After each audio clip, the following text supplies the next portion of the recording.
Today is June 27th, 2024. My name is Melissa Ackerman, and I have the pleasure of talking to Elise Power today. How are you today? I'm well, thank you. Good. Elise, will you tell me a little bit about your family, your parents, where you grew up, if you know anything about your grandparents? Sure, I would love to. I grew up in Valley Stream, Long Island. Mom and Dad were from Brooklyn.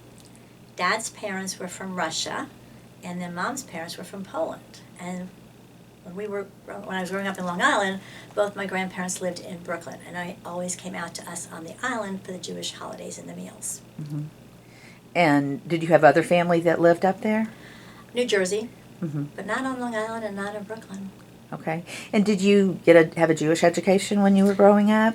You know, I did not. My brother was bar mitzvahed, Mm-hmm. and that's when we did belong to a temple for the bar mitzvah. Mm-hmm. But other than that, I really did not.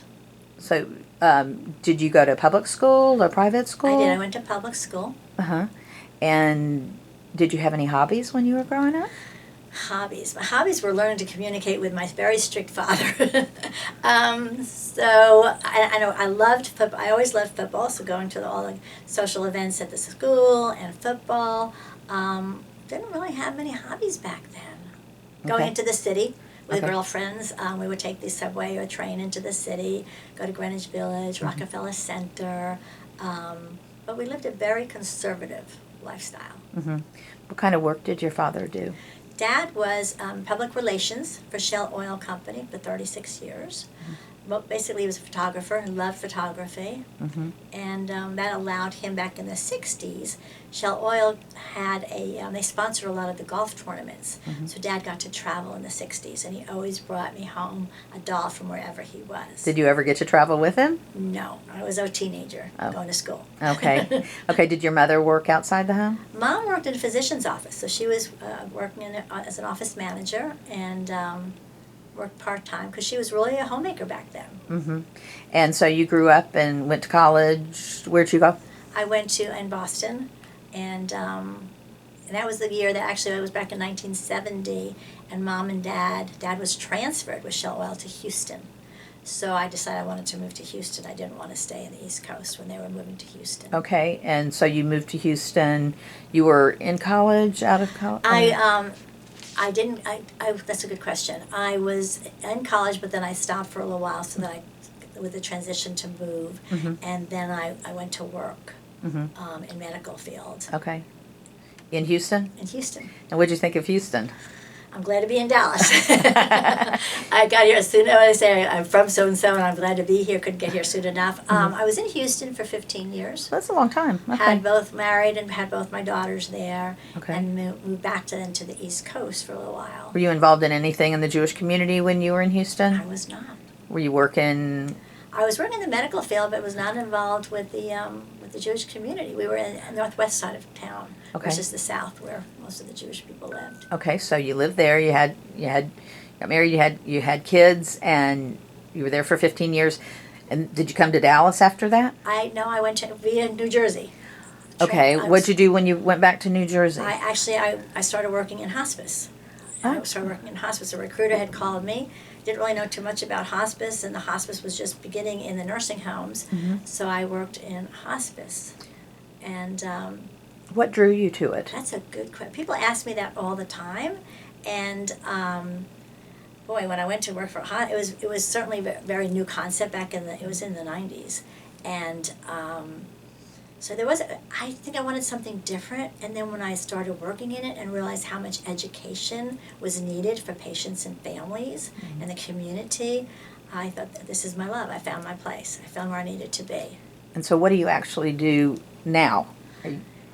Okay, so I've been in Dallas since 2003, and I have been working in Jewish hospice since then with different companies, and my goal is always to advocate and educate there's so much education that is needed as to both the patients and the families as to what hospice is versus what it's not. So I don't think a lot of people know until they need it. You're exactly For a correct. rel- And for a loved one. unfortunately, many times it's at the very end of their life.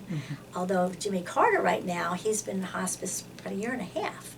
So it's the publicity of him being in hospice and he didn't die right away has been really wonderful for the hospice industry. And people are living longer. Has that made the industry just explode with? That's a good growth? question. The people are living longer, and it still needs a lot of education. Yeah. People come on to hospice usually for just the last few days, when they actually, the hospice Medicare benefit is 6 months. And even insurances cover hospice as well. Do you do mostly administrative, or do you actually go out and work with the patient and the families? I do mostly education. Okay. So I was an executive director, and then I realized I really wanted to be there with the patients and the families. I wanted to have the opportunity to educate them so they would be prepared and be their advocates. And then you have patients that have 4 children, and all the children have different beliefs and different understandings. So to be able to continue to educate the family and focus on their loved one, that's really has been my goal. You have to practically be a social worker to be able That's a to good point. negotiate a lot of that. That's a good point. I should have gone to social work school, and I definitely feel like I have a social worker heart. And there's so much needs for social workers in education. So it sounds like you love that. So tell me a little bit about your family. You have how many children? I have 2 daughters, my biggest accomplishments, and my oldest daughter has 4 children. She lives in Frisco. Okay. And then my youngest daughter has 3 children, and they're in McKinney. Oh, so they're both nearby. They're both nearby, so I have 7 grandchildren, ranging from 11 to almost 20. Oh, that's great. So you get to see the grandkids a lot? Get to see them, get to be involved with their lives, get to go to soccer games, cheerleading, football. My oldest grandson does ice hockey. In fact, he just left this morning for a camp in Philadelphia, so we had lunch yesterday. And I've implemented, I guess it's a couple of years ago, where we do family vacations. And they choose where they want to go. Nana pays for it. And everybody goes? Well, we've done some. As many as Well, right, legal. but we try to do it, and they're all available. And I realized a couple of years ago, as the grandkids were getting older, my daughters and the children wanted something different. So the last couple of years, we've been doing different family vacations. They choose. Penny chooses where the family wants to go, and then Lindy chooses where the Okay, family so they wants get to take turns. Mm-hmm. Did you have grandparents that were involved in your life growing up? You know, neither one of them drove, and they were in Brooklyn, grew up in Long Island, so they really were not involved the way I am today, or the grandparents today are involved. No. So, And they died young. My yeah. grandparents died, my mother's parents were 63 and 80 when they passed away, and my father's parents were 70 and 78. So they lived in Brooklyn, we were in Long Island, so they were not part of our family day to day. Okay. So where are some of the fun places you've been on vacation with the family? Oh, thanks for asking. So recently, we were in Grand Caymans, and they got to do a lot. Gosh, we swam with the stingrays. The boys played golf. They really loved that. And with my other daughter, we went to Destin, and they loved Destin. So we did whatever they wanted to do, which was the water, the ocean, and just enjoying ourselves. And dinner time. At least you're with the family at dinner times. You know, sharing memories, making memories, and so it's been fun. And then the year prior, we went to Mexico with one family. Then we went to Hawaii with another family. Well, that's nice. Yeah, so it's been fun. And the kids are still able to try to make it. You're right, they are, and I don't know if going forward if that's going to continue. I hope that. How old's your oldest one? He'll be 20 in September. Oh, okay. So, but he's ice hockey, so it's different. Right. So we try to get their schedules. Usually it's June and July that we go away. Okay. And when you were growing up, did you have any hobbies that you enjoyed? You know, I think my life really began having my children and being involved in their families. Dad was World War II, a prisoner of war, captured. So very strict upbringing. Really didn't have hobbies other than doing things around the house, chores. And I would say that I lived vicariously through my daughters. Their years in high school, in elementary school, cheerleading, football games. I was really an active participant in their lives. Did you have brothers and sisters? I do have an older brother and I do Okay. have an older sister. Okay. But they've really been estranged from the family for I'm many years. sorry to hear that. Yes. So when you were raising your kids, did you belong to a synagogue at that point? Did not. I did not belong. Well, mom and dad, we did when my brother was bar mitzvah age, and then we weren't part of the synagogue.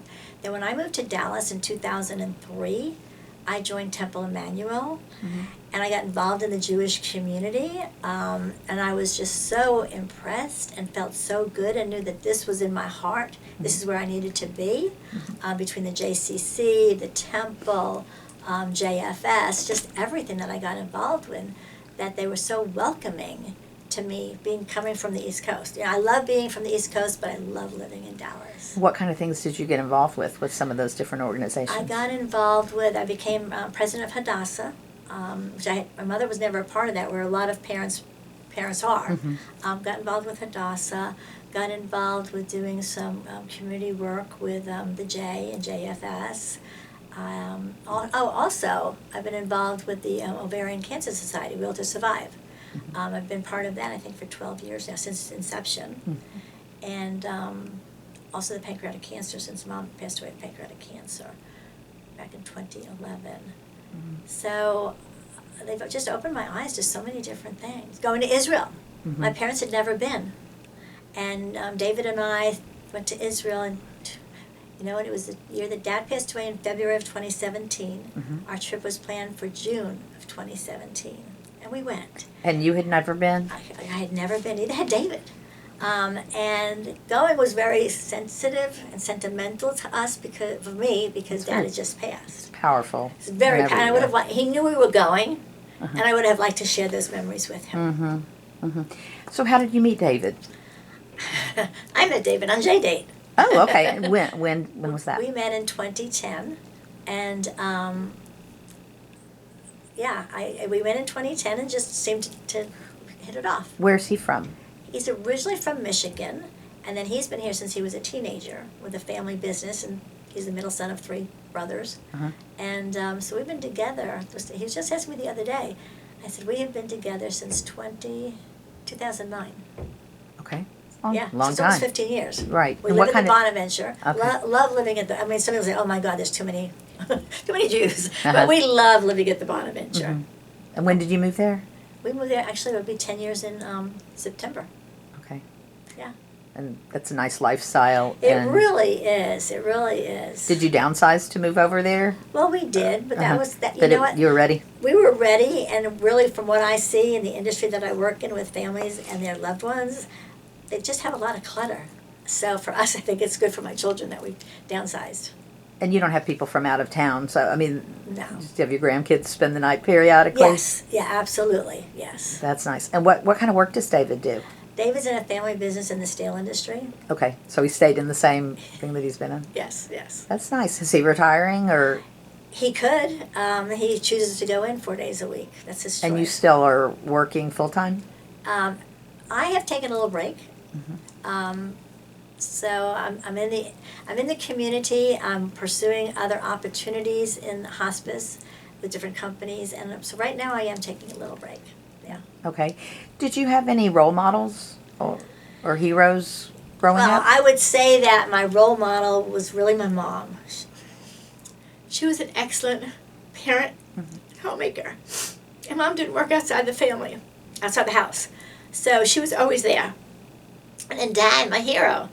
Dad, although growing up he was very strict and didn't talk about the war, as he aged after Mom passed away, he opened up about the war. And coming to Dallas, living in Plano, being involved in the J. Did you move him down to Plano to live at the Legacy? I did. Was he still living up in the East? The Mom and Dad were transferred to Houston. Oh, that's right. In Oh, okay. 1970, and he was still there when Mom passed away. And I told him, I said, Dad, the house is gonna take you. I can't take care of you when you're in Houston. I'm in Dallas, so kind of got him here and didn't let him go home. And he thanked me and thanked me and thanked me. So he was a resident out at Legacy. Willow Bend, yes. Correct. And he got involved with the J. He got involved with his oral history. The greatest generation did not talk about their experiences. He was 19 when he was drafted. So they didn't talk about that. But when he moved here and saw that it was so ingratiating in the Jewish community, he started talking about his experience. He was captured, prisoner of war, missing in action. I still have the telegrams that the army sent my grandmother that he was missing. And then when they found him, and then he was in the hospital. So, I would say Dad was my hero, America's hero. And he loved living. He loved living here. He loved the grandchildren. He loved going to their events, which we never did as when we were growing up. We didn't have those kind of events. So he really became part of the family with Thanksgiving and the Jewish holidays, going to temple. How long was he out here? Up in Dallas? Up in Dallas. He moved here. Mom passed in 2010. He moved here in 2012. So he was here, and he passed away in 2017. Okay. So he lived his life. He really enjoyed it. He embraced it. We used to go out to have dinner with him, have events, Sunday brunches, the birthdays. We celebrated everything there with him. Well, he did a lot of speaking. Yes, he did. And we also, whatever he wanted to eat, we'd take it whether he wanted his barbecue, whether it was good for him or not, his hot dogs. Like, okay, let a 90-year-old have his hot dogs. What do you fuss? Yeah. So he really did enjoy it. That's great. Well, are there any other topics you would like to cover that we didn't talk about? I think I just want to say that I really appreciate this opportunity. I also appreciate the opportunity of my experience and able to educate people, to be their loved one's advocate, to educate themselves on knowing what options are available if and when a loved one becomes ill. It's so important. I wanted to share one more thing that, when I got into hospice in 1995 in New Jersey, people say, well, what's your story? I didn't have a story. I got involved in it because a recruiter called me. However, when Mom was diagnosed with pancreatic cancer, Dad listened to me of what we needed. We needed hospice at home. I was living in Dallas. Mom and Dad were still in Houston, and I was with her when she took her last breath. What better gift could you have? And then with Dad, when Dad's congestive heart failure got the better half of him, and he went on I explained to him about hospice. And then when Dad took his last breath, I was with him too. It's a gift. It's a blessing. I thank God every day for putting me where He did, opening the doors that I walked through. So I would say to every loved one's advocate, educate yourself. It's okay if you don't know. Then find people that do know, so they can help you through whatever you go through. You're doing some very important work, and thank you for doing that, and thank you for sitting down with me today. Thank really you so enjoyed much. it. Thank you.